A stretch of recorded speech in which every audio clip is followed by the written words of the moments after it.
आईस्कोप media में आप सभी का स्वागत है। मेरा नाम है अतीब। देश और दुनिया में हो रही हर हलचल को जानने के लिए सब्सक्राइब करें हमारा चैनल। गांधी परिवार प्रवर्तन निदेशालय की जांच के घेरे में है। राहुल गांधी लगातार दूसरे दिन जांच एजेंसी के सामने पेश हुए और उसके सवालों का जवाब दिया। आज से लगभग 10 साल पहले प्रधानमंत्री नरेंद्र मोदी ने भी इसी तरह एसआईटी के सामने पेश होकर उसके सवालों का सामना किया था, लेकिन उन्होंने बिना किसी राजनीतिक आरोप लगाए इन मुश्किलों का सामना किया और इससे बाहर निकलने में कामयाब हुए। इसके बाद से वे बेहद ताकतवर व्यक्ति बनकर उभरे और प्रधानमंत्री की कुर्सी तक जा पहुंचे। क्या राहुल गांधी भी पीएम मोदी की इस तरह की जांच से लोकप्रिय होकर उभरेंगे? क्या ये समय कांग्रेस के लिए एक टर्निंग पॉइंट बनकर उभरेगा? दरअसल आज से लगभग 10 साल पहले जब मोदी गुजरात के मुख्यमंत्री हुआ करते थे, उन पर 2002 के गुजरात दंगों के दौरान कार्रवाई करने में शिथिलता बरतने जैसे कई गंभीर आरोप लगे थे। इन आरोपों की जांच करने के लिए सर्वोच्च न्यायालय के निर्देश पर एक एसआईटी का गठन हुआ था। जब एसआईटी ने उनसे गुजरात दंगों पर सवाल पूछने के लिए नोटिस जारी किया, तब बिना किसी तामझाम के मोदी 28 मार्च 2010 को एसआईटी दफ्तर जा पहुंचे और राज्य के मुख्यमंत्री रहते हुए पूरे दिन एसआईटी के सवालों का जवाब दिया। इस दौरान मोदी के साथ कोई नहीं था और उन्होंने तत्कालीन केंद्र सरकार पर कोई राजनीतिक आरोप भी नहीं लगाया। कई राजनीतिक विश्लेषकों का मानना है कि गुजरात दंगों की घटना के बाद तत्कालीन केंद्र सरकार ने उन्हें जिस तरह घेरा था और मीडिया में उन्हें जिस तरह निशाना बनाया गया, उसका मोदी को लाभ हुआ। वे एक बड़े वर्ग के आइकॉन बनकर उभरे और लगातार अपना राजनीतिक कद बढ़ाते चले गए। उनकी लोकप्रियता देखकर ही कई वरिष्ठ नेताओं की नाराजगी के बाद भी भाजपा को उन्हें 2014 के लोकसभा चुनाव में अपना चेहरा घोषित करना पड़ा। वे जीतकर सामने आए। इसी प्रकार सोहराबुद्दीन और उसकी पत्नी कौशल बी के फर्जी एनकाउंटर के आरोप में वर्तमान गृह मंत्री अमित शाह उस समय गुजरात के गृह मंत्री थे, पर भी जांच हुई थी। उन्होंने भी सीबीआई के सामने पेश होकर पूरी जांच का चुपचाप सामना किया था। उन्होंने भी बिना किसी तामझाम के जांच की कार्रवाई का सामना किया था।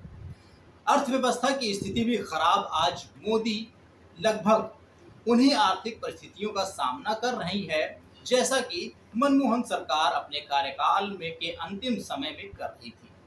इस समय मोदी सरकार का दूसरा कार्यकाल चल रहा है। उस समय पूर्व प्रधानमंत्री मनमोहन सिंह का दूसरा कार्यकाल चल रहा था। मनमोहन सिंह सरकार उस समय तेल की कीमतों में बढ़ोतरी, महंगाई, बेरोजगारी और रुपए के गिरते मूल्यों की विकट स्थिति का सामना कर रही थी। उसके कई मंत्रियों पर भ्रष्टाचार के गंभीर आरोप लग रहे थे। आज मोदी सरकार भी लगभग उन्हीं चुनौतियों से घिरी हुई है। रुपए का मूल्य गिरकर अब तक के सबसे निचले स्तर 28.28% रुपए डॉलर तक हो गई है।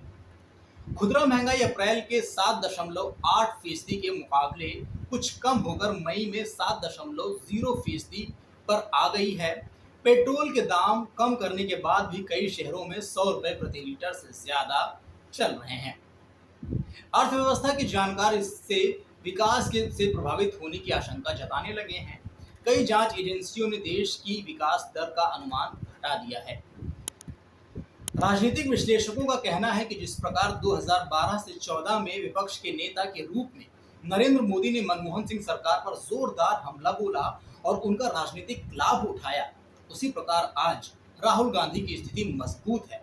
वे महंगाई, पेट्रोल के दाम, बेरोजगारी और रुपए के गिरते मूल्यों पर केंद्र सरकार को घेर सकते हैं, जो उनकी राजनीतिक स्थिति को मजबूत कर सकती है। वे ऐसा करने की कोशिश कर भी रहे हैं, लेकिन मजबूत राजनीतिक इच्छा शक्ति की कमी, पार्टी में अंतर्विरोध और जमीनी लड़ाई के अभाव में वे वह अवसर पैदा नहीं कर पा रहे हैं जैसा कि नरेंद्र मोदी ने किया था।